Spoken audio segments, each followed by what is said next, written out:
Hello students, today we are going to teach about polysaccharides। और polysaccharides पढ़ने से पहले एक बार मैं आपसे रिक्वेस्ट करूंगा कि प्लीज़ आप हमारे पुराने वीडियोस बायोमॉलिक्यूल्स के ज़रूर देख लें। और अभी जो है जैसे कि टीजीटी यूपी पीजीटी की डेट आ गई है, तो पॉलीसैकेराइड्स इस लिहाज से कम्पिटिटिव लिहाज से बेहद इंपॉर्टेंट है। चल के देखते हैं। मैंने आपको बताया था कि polysaccharide is a polymer. Polysaccharide is a polymer made up of monomers। ये इनको ग्लाइकेंस भी कहते हैं, ग्लाइकेंस।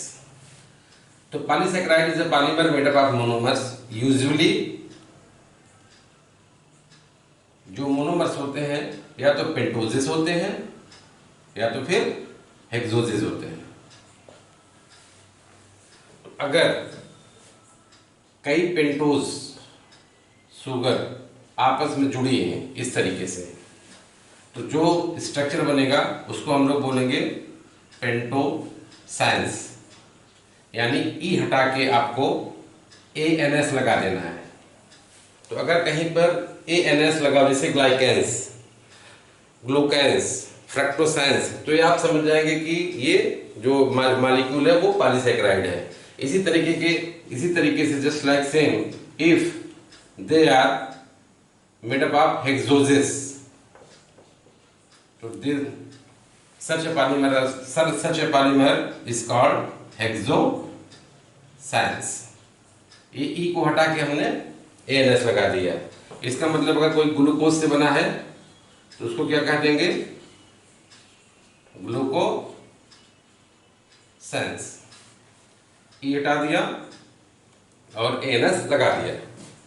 इसी तरीके से फ्रक्टोज का बना है तो फ्रक्टोसेंस। हमने आपको ये भी बताया था कि ये जो पिछली मतलब इसके किसी वीडियो में मैंने बताया होगा, क्योंकि बहुत लंबा चला है क्लास ये और है भी थोड़ा लेंथी टॉपिक है ये, कार्बोहाइड्रेट। अब जो पॉलीसैकेराइड्स होती हैं दो तरह की होती हैं। इसको आप यहाँ पे कॉन्सेप्ट आप क्लियर कर लिख लीजिए। एक होमोपॉलीसैकेराइड्स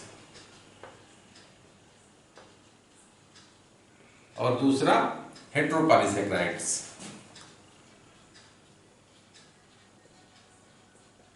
हेटेरोपॉलीसैकेराइड्स होमोपॉलीसैकेराइड्स में जो मोनोमर्स होते हैं वो सेम होते हैं। जैसे ग्लूकोज,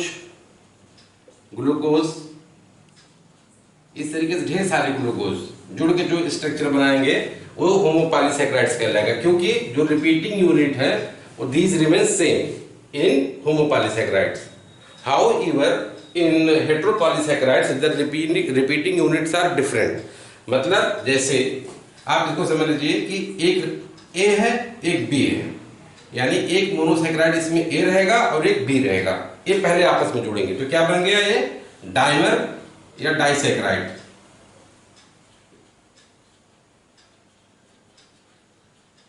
डाइसैकेराइड।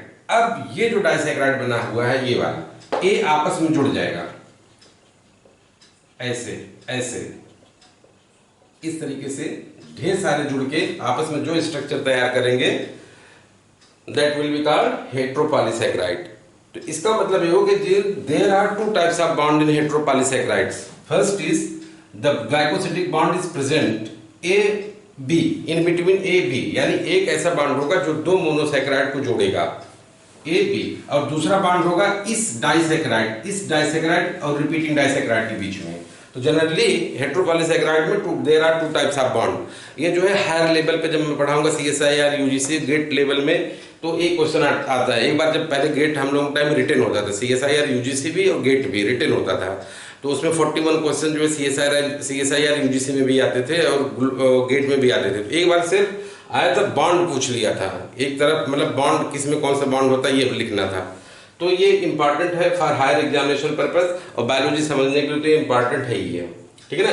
तो हेटेरोपॉलीसैकेराइड का एग्जांपल है, जैसे मैं आपको एक एग्जांपल बता दे रहा हूं। जैसे आपको इसका एक एग्जांपल है ग्लाइकोसा अमीन ग्लाइकिन्स, यहाँ पे लिख देते हैं। इसका एग्जांपल समझ लीजिए कि इसमें जो एग्जांपल है इसका हेटेरोपॉलीसैकेराइड का पहला है ग्लाइकोसा एमिनो ग्लाइकेंस। अब देखिए यहाँ पे ग्लाइकेंस शब्द आ गया ना, इसका मतलब ये पॉलीसैकेराइड है। अब ग्लाइकोसा एमिनो ग्लाइकेंस ये कहाँ पाया जाता है? हमारी कनेक्टिव टिश्यू में पाया जाता है और कुछ बैक्टीरिया में पाए जाते हैं। ये रिमेन आगे एक बार फिर से आपको याद दिला दूं, recall yourself that glycosaminoglycans are only present in animals and plants, animals and micro organic bacteria, it is absent in plants. यानी ग्लाइकोसा एमिनो ग्लाइकेंस जो होता है या तो एनिमल्स में पाया जाता है या फिर बैक्टीरिया में पाया जाता है, ये प्लांट्स में नहीं पाया जाता है। तो इसमें जो है ये किसका बना होता है? एक यूनिट यानी दो मोनोसैकेराइड में एक मोनोसैकेराइड या तो होगा एन एसिटाइल ग्लूकोसामीन होगा या फिर एन एसिटाइल गैलेक्टोसामीन होगा। और जो दूसरा होगा या तो डी यूरानिक एसिड होगा या तो फिर एल आइड यूरानिक एसिड होगा। आगे चल के फर्दर ये सल्फर इसमें सल्फेट ग्रुप जुड़ जाता है जिससे नेगेटिव चार्ज होते हैं। यानी ग्लाइकोसा एमिनो ग्लाइकेंस में एक यूनिट यानी दो डाइसैकेराइड बनेगा। जब डाइसैकेराइड बनेगा तो ये डाइसैकेराइड तैयार होगा, या तो उसमें एन एसिटाइल ग्लूकोसामीन होगा या तो एन एसिटाइल गैलेक्टोसामीन होगा, और दूसरी जो मोनोसैकेराइड यूनिट होगी या तो डी यूरानिक एसिड होगी या तो एल आइड यूरानिक एसिड होगी। जैसे डी यूरानिक एसिड का मतलब हो गया कि D galacturonic acid, D glucuronic acid. तो ये आपस में कई बार जुड़ के ये यूनिट आपस में कई जुड़ के जो स्ट्रक्चर तैयार करती है उसे बोलते हैं हम लोग ग्लाइकोसा एमिनो ग्लाइकेंस। ये किसमें पाया जाता है? मेनली एनिमल और बैक्टीरिया में। जो दूसरा एग्जांपल है हेटेरोपॉलीसैकेराइड का जो मैं बता वो होता है पेप्टाइडोग्लाइकेन। पेप्टाइडोग्लाइकेन ये किसमें पाया जाता है? मेनली बैक्टीरिया में पाया जाता है। तो ये मैंने आपको एक एग्जांपल देकर समझाया कि हेटेरोपॉलीसैकेराइड्स होते क्या है, और आगे जो डिटेल डिस्कस इसका करेंगे, इसको अलग से भी इसका वीडियो बनाएंगे। अभी हम इसको शामिल नहीं करेंगे, नहीं तो टॉपिक बहुत लंबा हो जाएगा। होमोपॉलीसैकेराइड या हेटेरोपॉलीसैकेराइड दोनों ब्रांच भी हो सकती हैं या फिर अनब्रांच हो सकती है। यानी जो रिपीटिंग यूनिट है, जैसे होमोपॉलीसैकेराइड में जो रिपीटिंग यूनिट होगी सेम होगी। जैसे ये ग्लूकोज है, ये ग्लूकोज है, ये ग्लूकोज है, यहां से ब्रांच हो जाएगी ऐसे ऐसे, यहां से ये ब्रांच ये। तो ये लीनियर भी होता है और ब्रांच भी हो सकता है। लीनियर का मतलब अनब्रांच्ड और बाकी ये ब्रांच दूसरा होती है ब्रांच। ये होमोपॉलीसैकेराइड्स है। अब देखते हैं इसके एग्जाम्पल क्या है। तो आपके एग्जाम्पल है सेलुलोज, प्लांट सेल मेनली पाया जाता है, जो प्लांट सेल वॉल होती है वो सेलुलोज की बनी होती है। दूसरा क्या हो जाएगा आपका काइटिन, बहुत इंपॉर्टेंट है। ये एक्सोस्केलेटन बनाता है किसमें? इंसेक्ट्स में, लोबस्टर्स में, लोअर ऑर्गेनिज्म पाया जाता है, कुछ फंजाई में पाया जाता है, कुछ एल्गा की भी सेल वॉल बनी होती है जो काइटिन की बनी होती हैं। इसको रिमेंबर, बहुत सी बुक्स में लिखा रहता है कि प्लांट्स में जो है काइटिन नहीं पाया जाता है, ऐसा नहीं। कुछ एल्गा होती हैं जिनकी सेल वॉल काइटिन की बनी होती है और फंगस में पाया जाता है। तो सेलुलोज पहला हो गया पॉलीसैकेराइड, दूसरा काइटिन हो गया, तीसरा स्टार्च, चौथा ग्लाइकोजन, पांचवा कैलोज, छठा इन्यूलिन, एक और शामिल कर लीजिए डेक्स्ट्रॉन्स। इसी क्वेश्चन आता है आजकल, पूछा जा रहा है डेक्स्ट्रॉन से, कई बार एक दो बार आ चुका है CSIR UGC में। सेफाडेक्स किसका बना होता है, जिसको भी शामिल कर लेते हैं। अब चल के देखते हैं हम लोग पॉलीसैकेराइड की प्रॉपर्टी। पॉलीसैकेराइड की प्रॉपर्टी बहुत इंपॉर्टेंट है।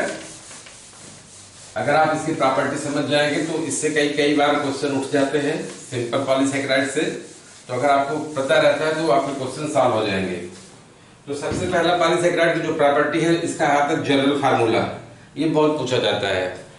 मोनोसैकेराइड का तो फार्मूला सबको पता होता है, लेकिन जनरल जो पॉलीसैकेराइड के फार्मूले में स्टूडेंट्स मैं देखा हूँ जो है कंफ्यूज हो जाते हैं। एक बार तो CPMT वगैरह में जब पहले स्टेट का अलग अलग मेडिकल होता तो उसमें कई बार आता था। तो इसका पॉलीसेकेराइड का जो जनरल फार्मूला होता है वो CH2OY। यहाँ पे where x is equal to आप 6 रख दीजिए and y is equal to 5, तो then the resulting structure will be x, C की जगह x रखिए C6H10O5, यानी A यूनिट जब मेनी टाइम्स जुड़ जाएगी, n का मतलब होता है नंबर ऑफ टाइम्स, यह यूनिट यानी C6H10O5 जब कई बार जुड़ जाती है तो जो रिजल्टिंग स्ट्रक्चर होता है दैट इज कॉल्ड पॉलीसैकेराइड्स। तो remember that this formula, sometimes formula is asked in competitive examination कि what is the general formula of the polysaccharide, then the answer will be this.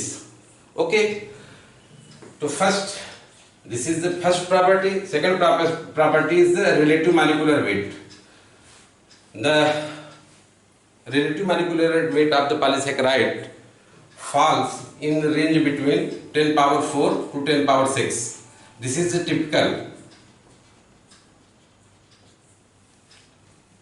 molecular weight. This is the typical molecular weight. अगर ये आपको value पता है तो इससे आप guess कर सकते हो कि given molecule is whether polysaccharide और नॉट। थर्ड जो है insoluble in water. Polysaccharides are insoluble in water. They are relatively less soluble in water. Generally, they are insoluble in water. And fourth is very important, which has been asked many times in GATE examination, CSI or UGC. Polysaccharides are mostly reducing sugar, non-reducing sugar.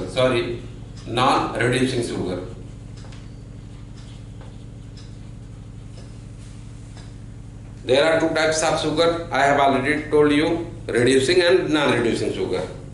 Medical level में sucrose, lactose और maltase में पूछ लिया जाता है कौन सा reducing होता है, कौन सा नॉन रिड्यूसिंग होता है, जो मेडिकल एंट्रेंस एग्जामिनेशन नीट वगैरह हुआ। लेकिन हायर लेवल पे कई बार पॉलीसैकेराइड से क्वेश्चन उठ जाते हैं, तो mostly they are non reducing sugar.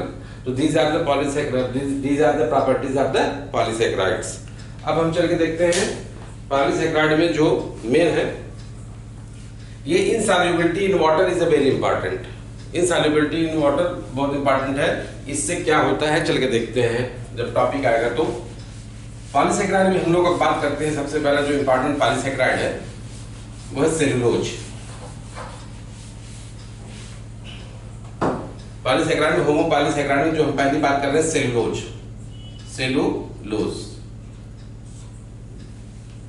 देखिए जो प्लांट सेल्स होती हैं ये mainly found in plant cells, ठीक है ना। Cellulose mainly found in plant cells. जो प्लांट सेल्स होती है, देखिए कोई भी सेल क्या होती है, एक सेल के अंदर क्या होता है, एक मटेरियल होता है जिसे हम लोग प्रोटोप्लाज्म कहते हैं। ये पूरा प्रोटोप्लाज्म मान लीजिए जिसके अंदर है ये प्रोटोप्लाज्म।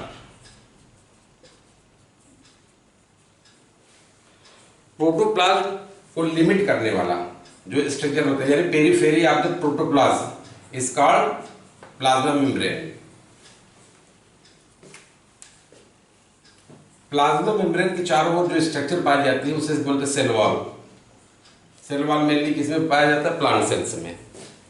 ये जो सेल वॉल जिसकी बनी होती है उसमें से एक मेन पार्ट है cellulose.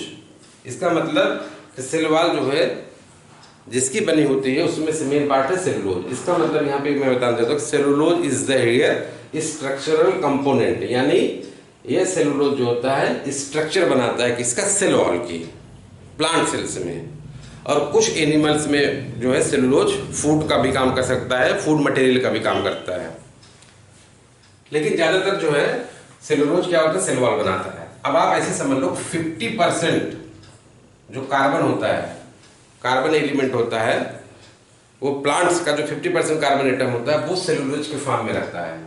Cellulose is the one of the most abundant biomolecules on the earth, यानी पृथ्वी पर अर्थ पे पाया जाने वाला मोस्ट अबंडेंट मॉलिक्यूल बायोमॉलिक्यूल्स यही है। ये भी एक कई बार एग्जाम में पूछ दिया जाता है कि मोस्ट प्लेंटिफुल या मोस्ट सबसे ज़्यादा मात्रा में पाए जाने वाला बायोमॉलिक्यूल्स कौन सा है, जिसका आंसर क्या हो जाएगा, सेलुलोज। देखिए होता क्या है कि ये जो सेल वॉल होती है ये सेलुलोज की बनी होती है। और सेलुलोज की स्ट्रक्चर के कारण यह जो है मेनली सेलुलोज जो होता है ये वुडी प्लांट, जो वुडी प्लांट होते हैं या ट्रीज में या फाइब्रिक प्लांट में, जो फाइब्रिक प्लांट्स में या फाइब्रिक सेल्स में ज़्यादातर पाया जाता है। सेलुलोज बहुत ज़्यादा पाया जाता है। क्यों? क्योंकि सेलुलोज जो है टेंसिल पावर देता है, या यूँ कहें कि बहुत ज़्यादा मजबूती देता है किसको? प्लांट्स को। जो कि प्लांट्स किसकी बनी होती है? सेल्स की। जब सेल्स मजबूत रहेगा तो प्लांट से मजबूत रहेगा। ये प्रॉपर्टीज कैसे आती है इसको चल के देखते हैं। हर साल फोटोसिंथेसिस से जो प्लांट होते हैं लगभग 10 पावर 15 kg सेलुलोज बनाते हैं और उनका जो है डिग्रेड करते हैं, डिग्रेडेशन होता है। कितना? 10 पावर 15 किलो। ये वेट कितना होता है? ये इतना ज़्यादा वेट है कि हमारे पृथ्वी पे जितना ज़्यादा लोग रहते हैं, कि हमारे अर्थ पे जितने ह्यूमन लोग रहते हैं, इंसान लोग, उनके वेट का 1000 गुना इतना वेट होता है। हर साल जो है सेलुलोज प्लांट्स बनाते हैं बाय फोटोसिंथेसिस। लेकिन इस सेलुलोज को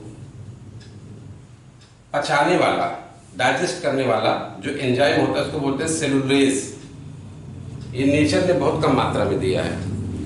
अब इससे एक बार जो है CSIR में क्वेश्चन भी आ चुका है कि इकोलॉजिकल इंपॉर्टेंस क्या है, कि जो कार्बन डाइऑक्साइड होती है, जो कार्बन होती है, वो उसकी huge amount of the carbon is locked in the form of cellulose. यानी कार्बन की जो है बहुत बड़ी मात्रा जो है सेलुलोज में लॉक रहती है। और सेलुलोज को डिग्रेडेट या डाइजेस्ट करने वाला एंजाइम बहुत कम पाया जाता है। ये किस में पाया जाता है? कुछ बैक्टीरिया होते हैं उनमें पाया जाता है। इसके अलावा आपने देखा होगा, दीमक का नाम सुना होगा।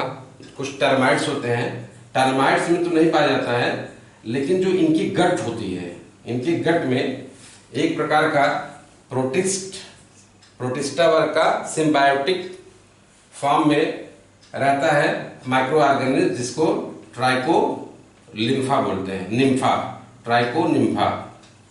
ये तो दीमक जो होता है, दीमक के पास सेलुलोज डाइजेस्ट करने की जो क्षमता होती है, जो लकड़ी खराब कर देते हैं, it is because of the Trichonympha. Trichonympha क्या करता है कि इसके पास सेलुलेज एंजाइम होता है जो दीमक की गट में रहता है, और धीरे धीरे क्या होता है कि लकड़ी को गला देता है, क्योंकि सेलुलोज पर अटैक करता है। इसके अलावा कुछ बैक्टीरिया होते हैं, उनमें भी प्रॉपर्टी होती है। ये बैक्टीरिया में से एक बैक्टीरिया है, वो है क्लॉस्ट्रीडियम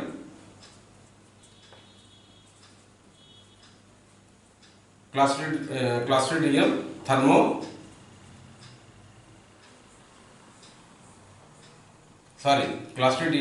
सेलुलोलिटिकम।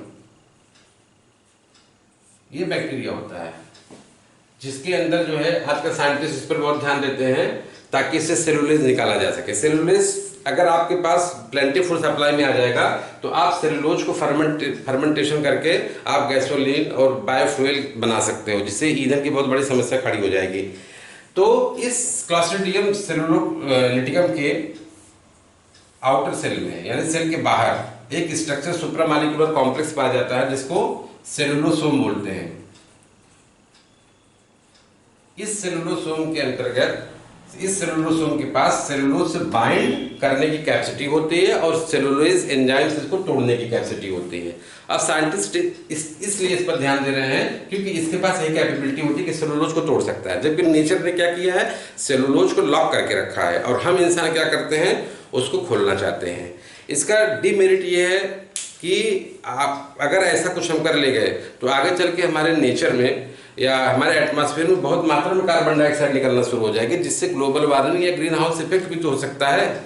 लेकिन बहरहाल इंसान इसी के पीछे पड़ रहा है, किसी तरीके से सेलुलोज एंजाइम को प्लेंटीफुल सप्लाई में ले ले। दूसरी चीज ये होती है कि सेलुलोज को तोड़ना क्यों कठिन काम है, उसका कारण अभी मैं बताने वाला हूँ। It is because of the structure. तो सेलुलोज से 3-4 टॉपिक उठ जाते हैं एक ही बार में, क्वेश्चंस बन जाते हैं। तो पहला जो है सेलुलोज जो होता है one of the most abundant biomolecules on the earth. दूसरा क्या होता है, सेलुलोज को डिग्रेडेट करने वाला जो एंजाइम होता है वो सेलुलेज होता है, वो नेचर में बहुत कम मात्रा में पाया जाता है। तीसरा, सेलुलेज जो है ज़्यादातर कुछ बैक्टीरिया में और कुछ टर्माइट्स की गट में रहने वाला जो ट्राइकोनिम्फा होता है उसमें पाया जाता है। और इसके बाद जो बैक्टीरिया में है आजकल जो ज़्यादा से क्वेश्चन उठते हैं, क्लॉस्ट्रीडियम सेलुलोलिटिकम में ऐसी बॉडी उसके सेल वॉल के बाहर पाई जाती है जिसे सेलुलोसोम कहते हैं, और उसमें भी जो है सेलुलोज को तोड़ने की कैपेसिटी होती है। सेलुलोज एक्चुअली है क्या, चल के देखते हैं। जो सेलुलोज हमारा होता है ये लीनियर पॉलीमर होता है।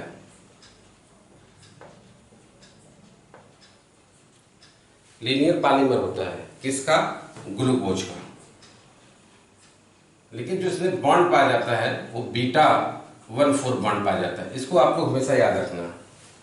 अभी पीजीटी का एग्जाम होने वाला है, यूपी का टीजीटी का, तो ये क्वेश्चन एराइज होता है। Linear polymer of glucose having glycosidic bond at beta 1,4। इसको याद करने के लिए हम ट्रिक आपको कभी बता देंगे कि इसको कैसे याद कर सकते हैं, ठीक है ना। तो ये आपका है सेलुलोज, यानी देखिए आप, मैं स्ट्रक्चर बना के दिखा रहा हूं।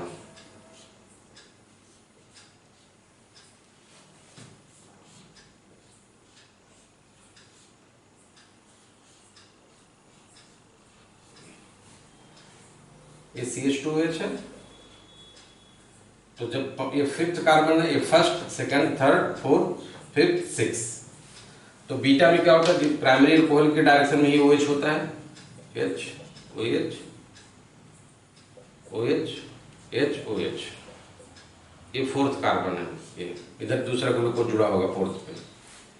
इधर सेम कहानी, OH H OH OH H OH, ये 4th कार्बन है, ये CH2 OH H, ठीक है ना। स्ट्रक्चर अगर आपको बनाना आता होगा तो आप इजीली कर ले जाएंगे, नहीं आता होगा तो नहीं कर पाएंगे। तो ये क्या हो जाएगा कि H, सॉरी ये H है, ये एनोमेरिक कार्बन से जुड़ा हुआ हाइड्रॉक्सिल ग्रुप इस H से जुड़ जाएगा, इससे निकल गया। तो इनके बीच में क्या बचा? O। ये जो इनके बीच में जो बॉन्ड हो जाएगा O, ये देखिए H है O, ऐसे ये बॉन्ड इनका तैयार हो गया। तो किसके बीच में बना है? O और ये 4th के बीच में, इसलिए क्या नाम हो गया इसका? 1,4 ग्लाइकोसिडिक बॉन्ड।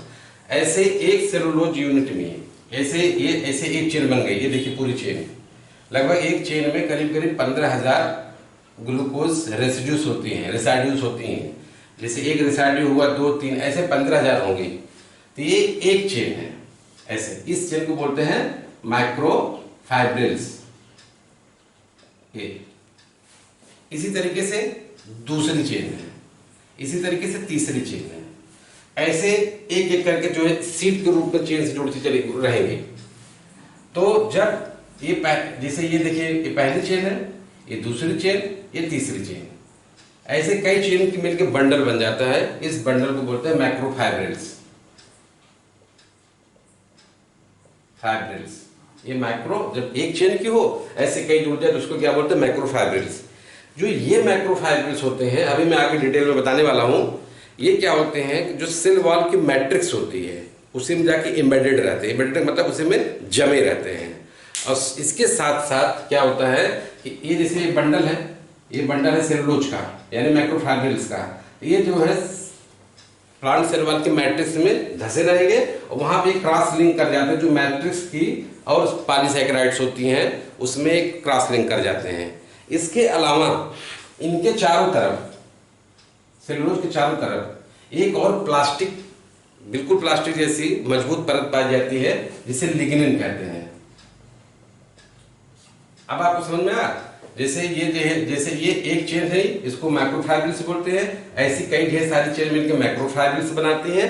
ये मैक्रोफाइब्रिल्स जो सेल वॉल में धसी रहती हैं, किसकी? मैट्रिक्स में। उस मैट्रिक्स में ढेर सारे पॉलीसैकेराइड्स होते हैं, पैक्टिन्स होती हैं, उनसे जो है एकदम क्रॉस लिंक्ड हो जाती हैं। और साथ में इनके चारों तरफ लिग्निन पाया जाता है। अब लिग्निन क्या होता है? Lignin is not a polysaccharide. इसको याद रखिएगा कि lignin is not a polysaccharide. क्यों? क्योंकि लिग्निन जो होता है ये बहुत आता है, एक एग्जामिनेशन होता है Indian council of agriculture research में, साइंटिस्ट की पोस्ट निकलती है। इसमें कई साल आया था एक बार, और आईएफएस के इंटरव्यू में, इंडियन फॉरेस्ट सर्विसेज के इंटरव्यू में भी क्वेश्चन पूछा गया है लिग्निन किसका बना होता है।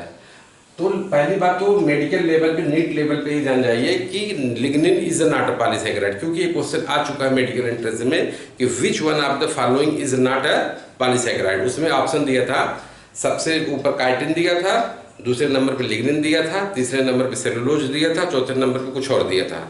अब लड़के ज़्यादातर काइटिन वो टिक कर दिए कि काइटिन पॉलीसैकेराइड है, लिग्निन नहीं पॉलीसैकेराइड है। क्यों? क्योंकि लिग्निन जो होता है वो कॉनिफेरिल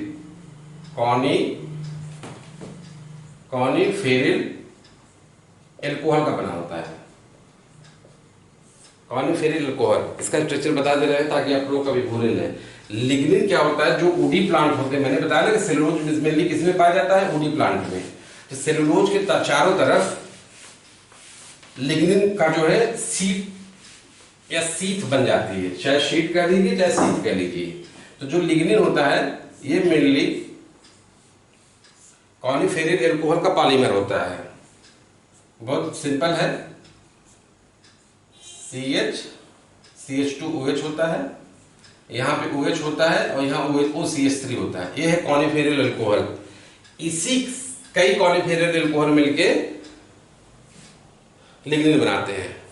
एक बार गेट में और CSIR UGC में इसका प्रिकर्सर पूछ लिया गया था कि लिग्निन का, कॉनिफेरिल एल्कोहल का प्रिकर्सर क्या होता है, लिग्निन का प्रिकर्सर क्या होता है। तो ये किससे बनता है, फेनिल एलानिन और ग्लूकोज से मिलके बनता है, इसका प्रिकर्सर होता है। ये बहुत इंपॉर्टेंट है जो लोग CSIR UGC की तैयारी करते हैं उनके लिए। तो लिग्निन के कारण क्या होता है कि जो सेलुलोज होती है वो बहुत मजबूत हो जाती है। अब आप समझिए जरा कि ये सेलुलोज है, सेलुलोज के फाइबर है, इसके चारों ये आपस में क्रॉस लिंक भी है, हाइड्रोजन बॉन्ड भी होता है। अभी मैं बता रहा हूँ कि इसमें कौन कौन सा हाइड्रोजन बॉन्ड पाया जाता है, कैसे पाया जाता है। अब बाद में क्या होता है कि इसके चारों तरफ ये सीथ लाइक स्ट्रक्चर बन जाती है, किसकी, लिग्निन की। अब होता क्या है कि जो सेलुलेज एंजाइम यानी सेलुलोज को पचाने वाला जो एंजाइम होता है उसको सेलुलेज कहते हैं। तो सेलुलेज एंजाइम जो होता है लिग्निन के कारण अंदर पहुंच ही नहीं पाता है, क्योंकि ऊपर लिग्निन है, जिसके कारण क्या होता है जो सेलुलोज का जो हाइड्रोलिसिस होता है बहुत स्लो होता है। और इसका यही फायदा होता है कि एक ह्यूज अमाउंट जो होती है ना कार्बन की, वो सेलुलोज में फंसी रहती है। और दूसरा क्या होता है, यही कारण है कि हम लोग सेलुलोज को तोड़ नहीं पाते हैं। अगर सेलुलोज को इजीली तोड़ देते तो हम आसानी से बायोफ्यूल्स बना सकते थे। अब बायोफ्यूल्स क्या होता है, जब मेडिसिनल प्लांट पढ़ाएंगे तो उसमें बताएंगे। तो यही कारण है कि लिग्निन के कारण जो है इसको आसान नहीं होता। तो सेलुलोज का दो कारण होता है जिसके कारण हम इसको इजीली फर्मेंटेट नहीं कर पाते। पहला कारण क्या होता है कि एक तो लिग्निन है, और दूसरा कारण क्या होता है कि इसमें और पॉलीसैकेराइड जैसे पेक्टिन वगैरह जुड़ी रहती हैं, तो उनसे उसको अलग करना ही कठिन काम है। तो चल के देखते हैं कि ऐसा क्या स्ट्रक्चरल, एक तो structural point of view lignin है, लिग्निन कारण इसकी टेंसिल स्ट्रेंथ बहुत बढ़ जाती है। दूसरा और क्या कारण है कि सेलुलोज जो होता है उसके अंदर जो है स्पेसिफिक प्रॉपर्टी आती है, जिससे बड़े बड़े ट्रीज, बड़े बड़े प्लांट्स जो है इतना ह्यूज अमाउंट में सेलुलोज रखते हैं। तो मैं उनके लिए बता रहा हूँ, थोड़ा सा समझ लीजिएगा। जो सेलुलोज का स्ट्रक्चर मेन होता है, मैंने आपको बताया था सेलुलोज की जो एक चेन होती है, चेन के रूप में होता है। तो इसमें जो है इसका स्ट्रक्चर जानने के लिए आपको जानना पड़ेगा इसका कंफर्मेशन। ये अगर आप ज्यादा इसमें टाइम मत दीजिएगा, बस इसको समझ लीजिएगा मैं समझाना क्या चाहता हूं। ये पहला है ग्लूकोज और ये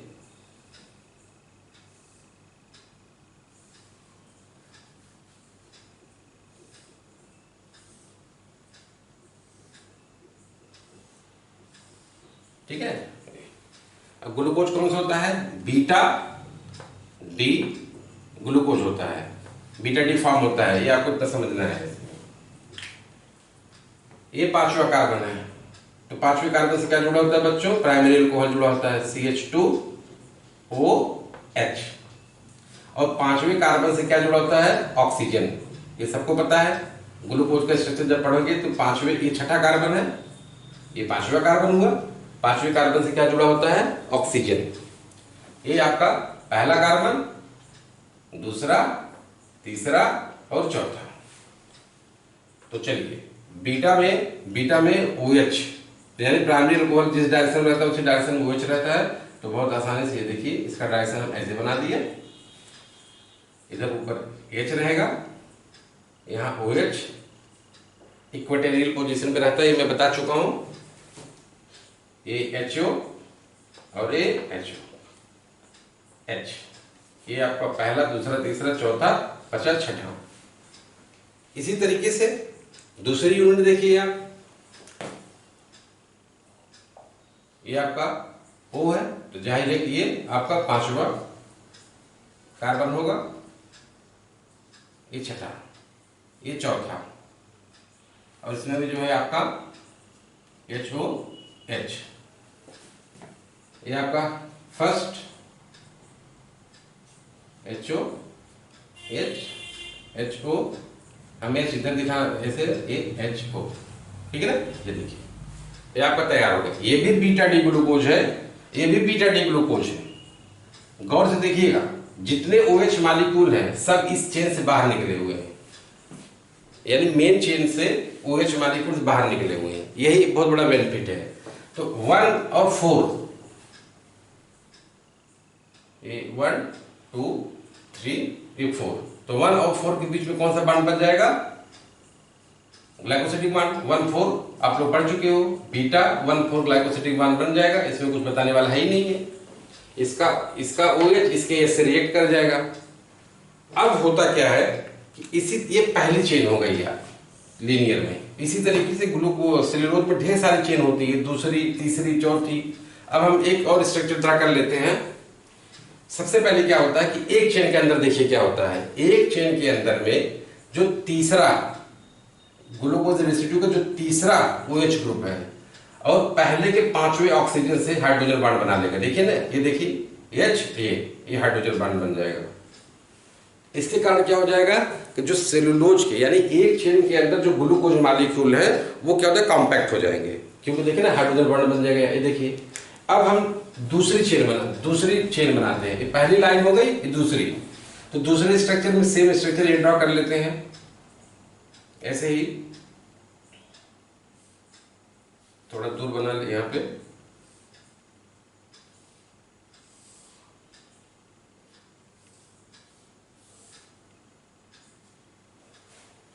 और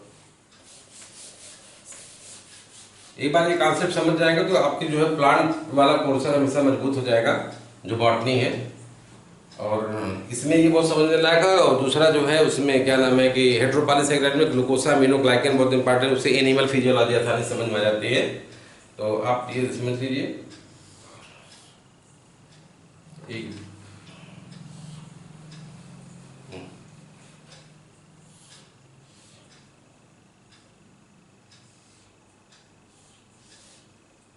कुछ नहीं, यही स्ट्रक्चर ड्रा करना है। तो जैसा कि आप देख रहे हैं, इनके बीच में ये बॉन्ड बन जाएगा ऑक्सीजन का। ये OH है, इधर भी HO है, इधर HO है। सेम स्ट्रक्चर मैंने ड्रा किया, कोई ऐसा कुछ नहीं। CH2OH, इसके बाद ये पांचवा कार्बन है। हमको जो मेन इधर इसी तरीके से यहाँ पर ये H है, ये CH2OH है, ये O है, HO है, HO है और ये HO। होता क्या है बच्चों, समझना। इसको जरा देखिए, इस 6 वाले को, ये जो 6 वाला है इसका ऑक्सीजन, इसको आप ऐसे बना सकते हो। ये अब आप देखो इधर क्या हो रहा है, इधर हाइड्रोक्सिल ग्रुप है, ये इससे भी बॉन्ड बना सकता है। यानी ये पहला कार्बन था, ये दूसरा था, ये तीसरा था।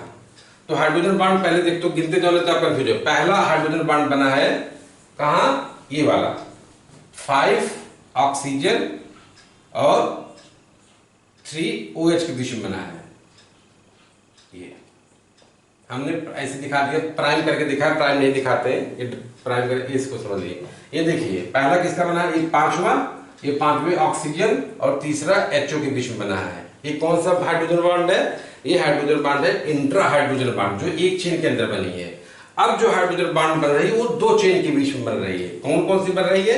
एक छठवा यानी छठे 6CH2H यानी 6OH के बीच में बन रही है, और दूसरे किसके बन रही है? 3HO के बीच में बन रही है। ठीक, ऐसा भी तो हो सकता है कि ये O, यहां देखिए इसके पास H है, OH है, तो ये O और ये भी तो बॉन्ड बना सकते हैं। तो ये भी हो सकता है कि 6OH और 2HO के बीच में हाइड्रोजन बॉन्ड बनता है। डॉटेड लाइन से दिखाना, इसको डॉटेड लाइन से दिखा दीजिएगा। ये इस तरीके से 3 हाइड्रोजन बॉन्ड बन जाते हैं, 2 इंट्रामॉलिक्यूलर और एक दो इंटरमॉलिक्यूलर और एक इंट्रामॉलिक्यूलर। ये देखिए इंट्रामॉलिक्यूलर है, बाकी जो है 2 इंटरमॉलिक्यूलर है। तो इस हाइड्रोजन बॉन्ड के साथ साथ इसमें एक और इंटरेक्शन पाया जाता है जिसको बोलते हैं वान डर वाल्स इंटरेक्शन। इस स्ट्रक्चर के कारण, इस दोनों इंटरेक्शन का हाइड्रोजन बॉन्ड के कारण, due to the hydrogen bond and due to the van der Waals interactions, जो सेलुलोज होती है, सेलुलोज के जो स्ट्रक्चर होते हैं बहुत कॉम्पैक्ट हो जाता है, बहुत मजबूत हो जाता है। इतना होने के बाद, चूंकि मैंने आपको बताया था कि ग्लूकोज यूनिट ढेर सारी जुड़ी चली जाती हैं, इतना होने के बाद दो चीजें एक साथ घटित होती हैं। एक तो चूंकि पॉलीसैकेराइड है, ये जो होता है इनसॉल्युबल होता है। ये जो सेलुलोज का जो स्ट्रक्चर होता है इनसॉल्युबल इन वाटर होता है, लेकिन हाइड्रोजन बॉन्ड होने के बाद ये वाटर से जुड़ने के बाद भी इनसॉल्युबल होता है। और दूसरा क्या होता है कि यह जो है वाटर के लिए परमिएबल भी होता है। क्यों? इस हाइड्रोजन बॉन्ड के कारण। तो एक साथ दो चीजें होती हैं कि जो सेलुलोज होता है वो हमेशा याद रखना, वाटर इनसॉल्युबल तो होता है लेकिन साथ में वाटर के लिए परमिएबल होता है, यानी वाटर और सॉल्यूट सेलुलोज से होके आ जा सकते हैं। It is because of this. तो इसका क्या बेनिफिट होता है? इसका जो है प्लांट सेल्स को बहुत बेनिफिट मिलता है। कैसे बेनिफिट मिलता है ये हम आपको आगे बता रहे हैं। तो अब आपको स्ट्रक्चर समझ में आया। एक बार गेट के एग्जामिनेशन में और एमएससी एंट्रेंस जेएनयू जो लेती है उसमें पूछ लिया था कि सेलुलोज के अंदर में हाइड्रोजन बॉन्डिंग का सीक्वेंसिंग क्रम। तो ये याद रखिएगा, जो लोग हायर एग्जामिनेशन की तैयारी करते हैं उनके लिए, और जो मेडिकल नीट की तैयारी करते हैं उनको तो ये पता हो जाना चाहिए कि सेलुलोज क्यों इतना कॉम्पैक्ट स्ट्रक्चर होता है। अब क्या होता है देखिए,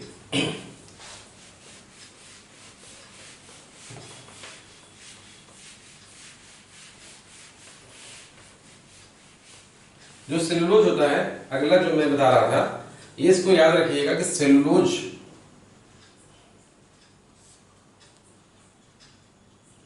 वाटर और सॉल्यूट के लिए परमिएबल होता है, परमिएबल होता है। इसको हम डिटेल में, ये परमिएबिलिटी क्या होती है, वाटर में परमिएबल होने से क्या फायदा होता है, इसको हम स्टार्च में पढ़ेंगे। तो सेलुलोज क्या होता है, अभी तक हमने जाना कि ये स्ट्रक्चरल कंपोनेंट होता है, और कुछ ऑर्गेनिज्म ऐसे होते हैं, कुछ जुगाली करने वाले जो एनिमल्स होते हैं, ये क्या करते हैं, सेलुलोज को ईंधन के तौर पे भी यूज करते हैं, यानी उसको खाते हैं, पर उनको पचाने के लिए उनमें डाइजेस्टिव एंजाइम नहीं होता है, यानी सेलुलेज नहीं होता है। तो इसके लिए वो क्या करते हैं, उनकी एलिमेंट्री गट में या ल्यूमेन में, जो स्टमक का एक पार्ट होता है चौपायों में, तो उसमें जो है माइक्रो ऑर्गेनिज्म रहते हैं, वो इसको पचाते हैं। तो क्या होता है, सेलुलोज का फर्मेंटेशन हो जाता है, किसमें, प्रोपेनिक एसिड में, और उसके बाद हाइड्रोक्सी ब्यूटारेनिक एसिड में। तो ये सब एसिड से बनते हैं, और इन सब एसिड का यूज जो है एनिमल्स क्या करते हैं, मिल्क प्रोडक्शन के लिए करते हैं। ग्लूकोज लेके जो इसका फर्मेंटेशन प्रोडक्ट होता है उसको मिल्क में यूज करते हैं। तो ये जो देखा, जुगाली करने वाले क्या करते हैं, इसी चीज़ का जुगाली करते हैं कि सेलुलोज को फिर से लेके वो डाइजेस्ट करते हैं, और वहाँ पर जो है उनके एलिमेंट्री कैनाल में जो है वो बैक्टीरिया होते हैं जो इनको डाइजेस्ट करते हैं सेलुलोज को। लेकिन हम इंसान नहीं कर सकते हैं, और हमारे पास जो इसके लिए वर्मीफार्म अपेंडिक्स होता है जो वेस्टिजियल ऑर्गन है। तो ये सब चीज़ें सेलुलोज से रिलेटेड हैं। इससे ज़्यादा सेलुलोज से क्वेश्चन नहीं आते हैं, बस सेलुलोज से जो मेन क्वेश्चन आता है कि स्ट्रक्चरल कंपोनेंट होता है, इसमें बॉन्ड बहुत इंपॉर्टेंट होता है। और बॉन्ड समझने के लिए सेलुलोज से याद रखना, कैसे लर्न करोगे, सेल फॉर बगल वाली, मतलब सेल जो सेल लगती है उसकी स्पेलिंग कुछ और होती है, पर यहाँ पे समझ लीजिएगा सेल उसको रिलेट कर दीजिएगा, सेल फार बगल वाली, सेल मतलब सेलुलोज में, फार मतलब 14, बगल मतलब इनमें 1,4 बॉन्ड पाया जाता है, बीटा, बी फार बीटा और गल फार ग्लूकोज। तो ये सेल फार बगल वाली से सेलुलोज में बीटा ग्लूकोज पाया जाता है और जो बॉन्ड होता है वो 1,4 ग्लाइकोसिडिक बॉन्ड होता है। अगला जो है हमारा जो टॉपिक है वो है काइटिन। काइटिन क्या होता है चल के देखते हैं। एसी फैन सब बंद है ताकि आवाज ना आए, दूसरी इसलिए बहुत गर्मी लग रही है। अब चल के देखते हैं काइटिन। तो काइटिन क्या होता है, ये भी इसमें भी बीटा 1,4 ग्लाइकोसिडिक बॉन्ड पाया जाता है, दोनों सेम है, बस अंतर इसका मोनोमर का है। इसमें जो मोनोमर होता है एन एसिटाइल ग्लूकोसामिन, ये आपस में जुड़ के बनाते हैं काइटिन।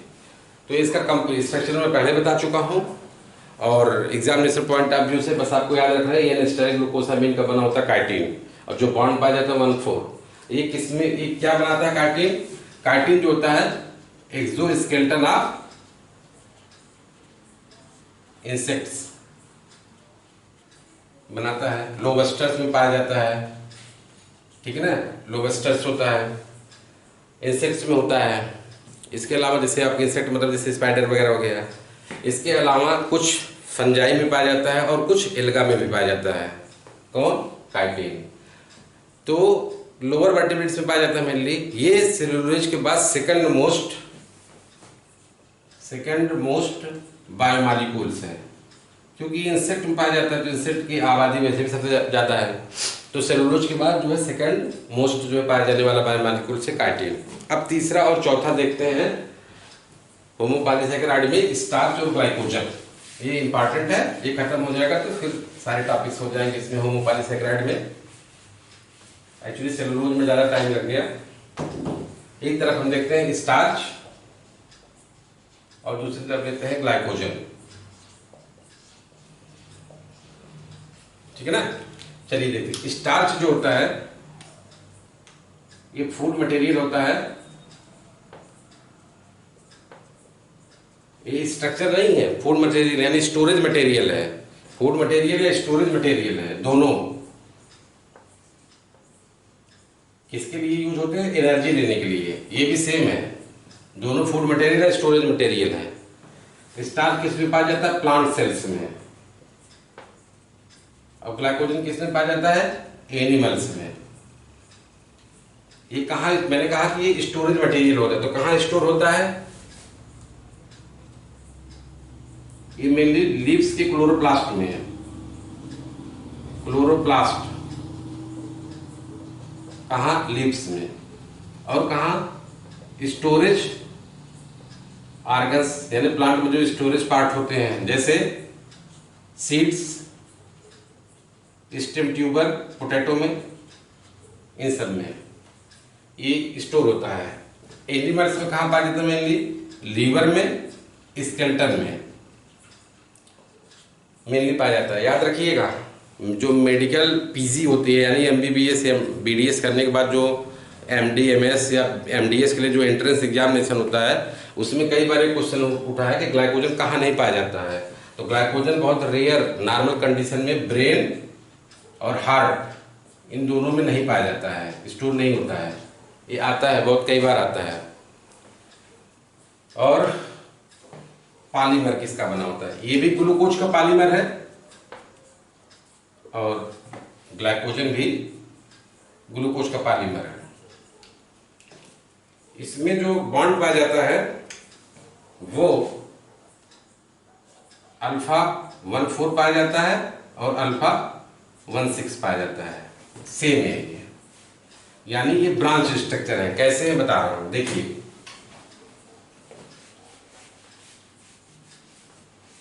जो स्टार्च होता है ये किसका बना होता है? ग्लूकोज का। समझिएगा, एक ग्लूकोज, दो ग्लूकोज, 3, 4 ऐसे जुड़े रहते हैं। एवरेजर ये मान लीजिए 24वां ग्लूकोज रिसाइड हुए हैं, 25वें पे अब इनके बीच में जो बॉन्ड पाया जा रहा है, इसका 1 बॉन्ड और इसका 4, यानी इस ग्लूकोज का 1 इसका 4 मिलके अल्फा 1 4 ग्लाइकोसिडिक बॉन्ड बनाता है। जो 24 के बाद जो 25 ग्लूकोज यूनिट रहती है ये ब्रांच हो जाती है, ऐसे ये ग्लूकोज ऐसे ग्लूकोज ये फिर यहाँ कहीं से फिर एक कोई ब्रांच निकल जाएगी, ये फिर इधर गया, फिर इधर से कहीं ब्रांच ऐसे बन जाएगी, ऐसे ब्रांच इस तरीके से ब्रांच स्ट्रक्चर बन जाता है। ये सब ग्लूकोज है आगे। तो ये ब्रांचिंग एवरेजन जो होता है, ये जो स्ट्रेट चेन है यानी ब्रांचिंग के पहले, इसको बोलते हैं अल्फा एमाइलोज। और ये जो ब्रांच स्ट्रक्चर है ये, इसको बोलते हैं एमाइलोपेक्टिन। अब इसको बोलते हैं ब्रांचिंग पॉइंट। तो ये देखिए, ये वाला जो बॉन्ड होता है ये ग्लूकोज है, तो इसका 1 इसका 4 जुड़ा है। ये जो बॉन्ड बनता है 6 और 1 के बीच में बनता है। जो ब्रांच बनती है वो हमेशा 1 और 6 के बीच में बनती है। तो ये ब्रांच स्ट्रक्चर हो जाता है। ब्रांचिंग पॉइंट में जो ब्रांच बॉन्ड होता है 1 अल्फा 1 6 ग्लाइकोसिडिक बॉन्ड होता है, और जो एमाइलोज होती है उसमें कौन सा बॉन्ड हो जाता है 1 4। तो ये जो है, जब ग्लूकोज जहां से ब्रांच होती है तो इनके बीच में कौन सा बॉन्ड होता है 1 6 अल्फा 1 6 ग्लाइकोसिडिक बॉन्ड। लेकिन आगे जो चेन होती है उसमें 1 4 ही बॉन्ड होगा। तो कई बार क्या होता है, याद रखिएगा, जो एमाइलोज होता है उसमें जो बॉन्ड पाया जाता है 1 4 बॉन्ड पाया जाता है, और एमाइलोपेक्टिन में दोनों बॉन्ड पाए जाते हैं 1 6 और 1 4 दोनों।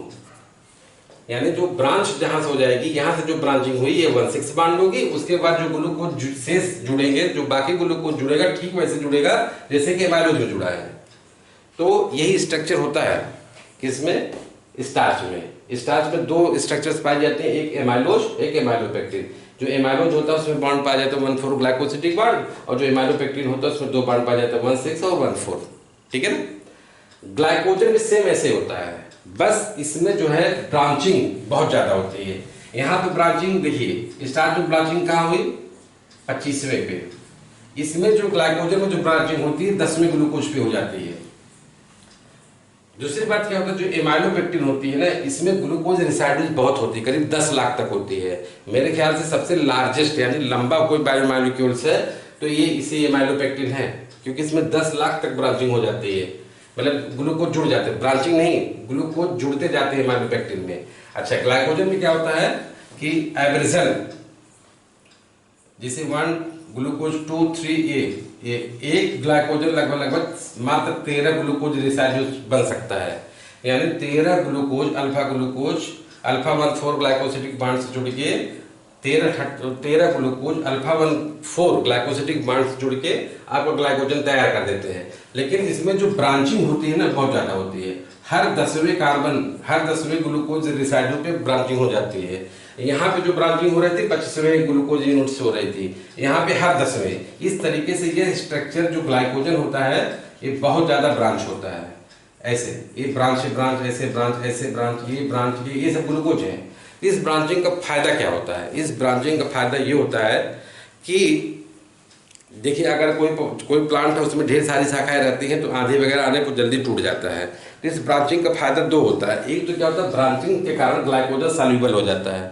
जब ग्लाइकोजन रेडिली सॉल्यूबल रहता है तो उसको तोड़ने में आसानी रहती है, और जो ब्रांच जब टूटती है तो उससे ढेर सारे ग्लूकोज एक बार में पैदा होते हैं।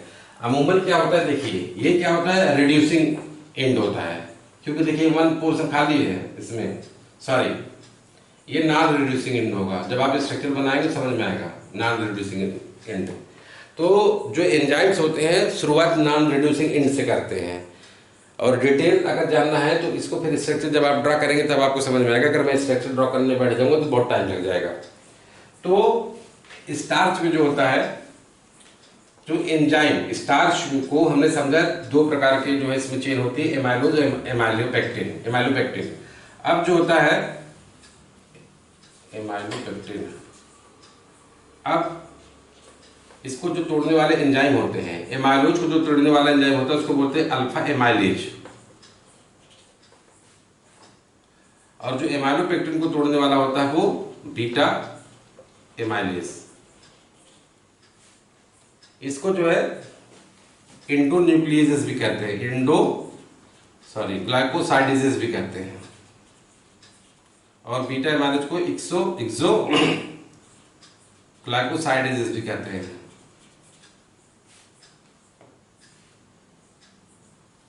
जब अल्फा एमाइलेज काम करता है, यानी यानी 20 से कहीं काम करेगा, तो ये हमेशा इससे जो है ग्लूकोज बनता है और माल्टोज टूटता है। और जब एक्सो ग्लाइकोसाइडेज काम करता है तो हमेशा माल्टोज बनता है। ये समझ में आ गया आपको? लेकिन ये दोनों एंजाइम मिलके स्टार्च का डाइजेशन कंप्लीट रूप से नहीं कर सकते हैं। इसके लिए भी ब्रांच को तोड़ने के लिए भी एंजाइम्स की जरूरत पड़ती है, जिसको बोलते हैं डी ब्रांचिंग एंजाइम। इस तरीके से एंजाइम का कंप्लीट डाइजेशन होने के लिए हमें ये 3 एंजाइम की जरूरत पड़ती है, अल्फा एमाइलेज, बीटा एमाइलेज और डी ब्रांचिंग एंजाइम की। स्टार्च का जो डाइजेशन जो होता है, मैंने आपको बताया था प्लांट का स्टोरेज पार्ट है। इसको हम लोग इंसान फूड के रूप में ज़्यादा लेता है, फूड के रूप में हम लोग लेते हैं, और इसका डाइजेशन हमारे सैलावरी ग्लैंड में पाए जाने वाले एंजाइम से ही शुरू हो जाता है, और कंप्लीट डाइजेशन स्मॉल इंटेस्टाइन में जाके होता है, जिसमें पैंक्रियाटिक जब एमाइलेज वगैरह आते हैं तो इसका डाइजेशन होता है। इसको हम डिटेल में एनिमल जब फिजियोलॉजी पढ़ाएंगे तो हम बताएंगे।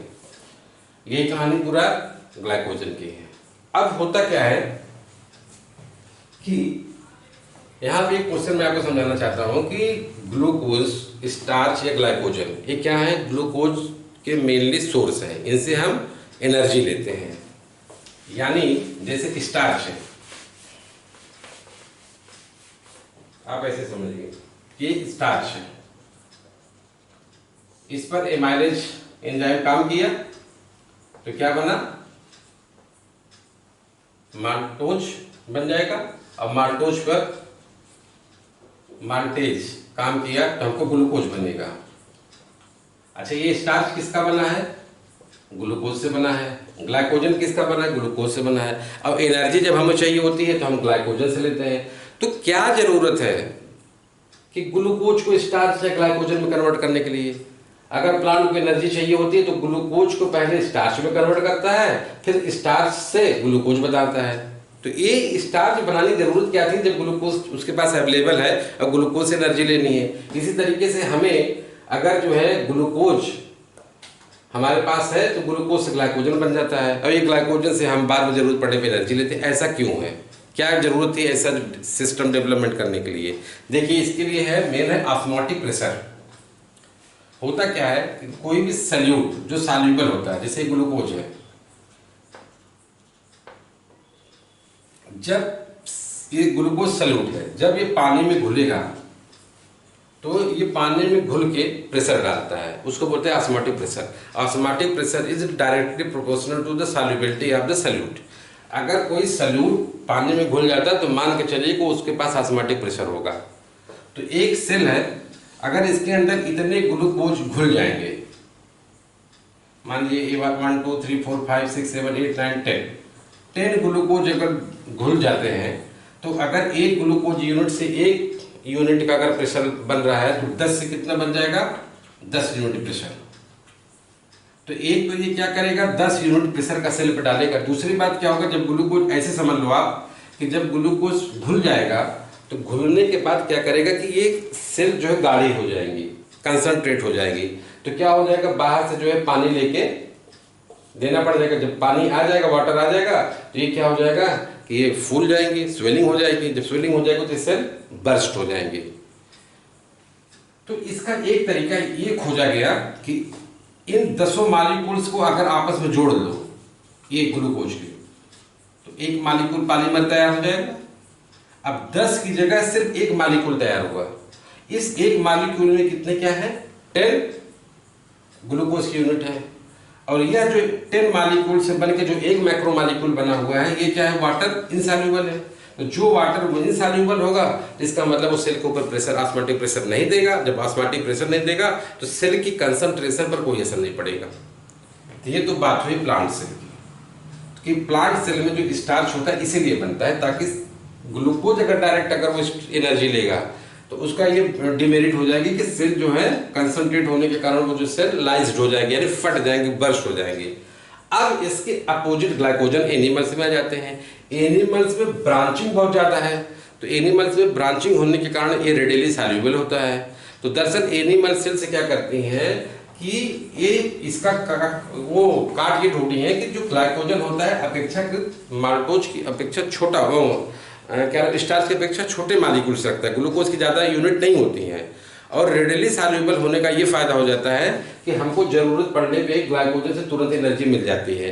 यही कारण है कि जो लॉन्ग रनर होते हैं, जो लंबी दूर के धावक होते हैं, वो क्या करते हैं कि दौड़ने से पहले अपने अंदर जो है काफ़ी मात्रा में कार्बोहाइड्रेट स्टोर करते हैं ताकि वो ग्लाइकोजन बन जाए, जरूरत पड़ने पर उनको जो है रेडिली एनर्जी मिल जाए। अगर आपको ये कॉन्सेप्ट दोनों में थोड़ा सा भी लिटिल कन्फ्यूजिंग लग रहा है तो मैं इसको जब ग्लाइकोजन या फिजियोलॉजी जब पढ़ाऊंगा तो फिजियोलॉजी में जब वाटर की प्रॉपर्टी पढ़ाएंगे तब हम आपको डिटेल में समझा देंगे कि स्टार्च और ग्लाइकोजन में बेसिक डिफरेंस क्या है।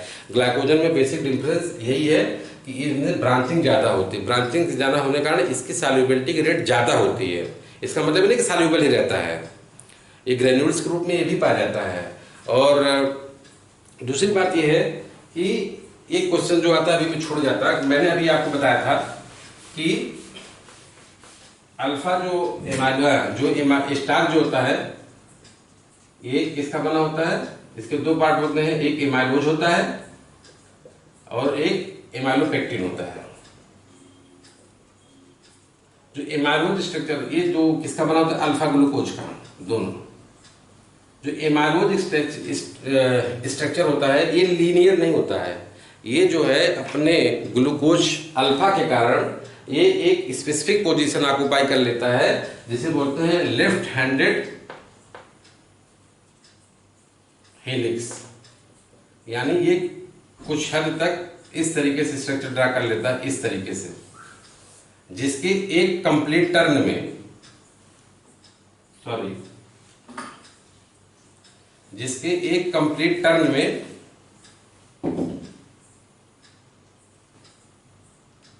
इसके एक कंप्लीट टर्न में अल्फा हेलिक्स के एक कंप्लीट टर्न में 6 ग्लूकोज रेसिड्यूज होते हैं। तो एक बार एक क्वेश्चन पूछा गया था कि which carbohydrate occupies helical structure, तो इसका आंसर है एमाइलोज। और जब ये हम इसको पोटेशियम आयोडाइड सॉल्यूशन में डालते हैं तो ये ब्लू और ब्लैक कलर देता है, ये रेड या वायलेट कलर देता है एमाइलोपेक्टिन। तो ये अभी स्टार्च से रिलेटेड था, जब फोटोसिंथेसिस पढ़ेंगे थोड़ा और डिटेल में वहाँ पे देख लेंगे। अभी पॉलीसैकेराइड बहुत लंबा टॉपिक हो जाएगा और ग्लाइकोजन हो गया। और जो दो और होमोपॉलीसैकेराइड्स बची हैं वो एक है इनुलिन और दूसरा है कैलोस। जो कैलोस होता है ये पॉलीमॉर्फस होता है और ये ग्लूकोज का बना होता है, जिसमें जो बॉन्ड पाया जाता है 1,3 ग्लाइकोसिडिक बॉन्ड पाया जाता है कैलोज में। और ये मेनली किस में पाया जाता है, कब बनता है, प्लांट्स में बनता है, स्ट्रेस या फिर वुंड्स के रिस्पांस में। स्ट्रेस और जब घाव बन जाता है वुंड्स, इसके रिस्पांस में बनता है। ये मेनली कंपोनेंट होता है फ्लोएम सीव ट्यूब्स का होता है। और हम आगे आपको डिटेल में और बताएंगे जब पढ़ाएंगे प्लांट फिजियोलॉजी। ये था कैलोज से रिलेटेड। और दूसरा इन्यूलिन। इन्यूलिन क्या होता है, स्टोरेज फूड मटेरियल है और मेनली जो है अनयूजुअल फ्रक्टोज का बना होता है और कंपोजिटिव फैमिली होती है, उसके रूट ट्यूबर में पाया जाता है, जैसे डहेलिया एक प्लांट होता है उसके। ये पहले बहुत पूछा जाता था, सिपियमटिम आता है, इसका जो है मेडिकली भी यूज होता है रीनल फंक्शन टेस्ट में इन्यूलिन का। तो कभी कभी ये भी क्वेश्चन पूछ देता है इन्यूलिन इज यूज्ड इन, जैसे कि पीजीटी में भी एक बार आया हुआ था। और दूसरा जो है ये मेनली जो है गेट और CSIR UGC में आता ही है, मेडिकल एंट्रेंस पर्पज से भी बहुत एग्जामिनेशन है, बहुत इंपॉर्टेंट है। तो ये हमारा पूरा ऑल ओवर जो टॉपिक था वो होमोपॉलीसैकेराइड से था। और इस पर जब मल्टीपल चॉइस क्वेश्चन करेंगे तो और देखेंगे डिटेल में, जो टॉपिक छूटा हुआ होगा वो भी डिस्कस कर लेंगे। अब इसके बाद हम लोग देखेंगे हेटेरोपॉलीसैकेराइड्स नेक्स्ट क्लास में।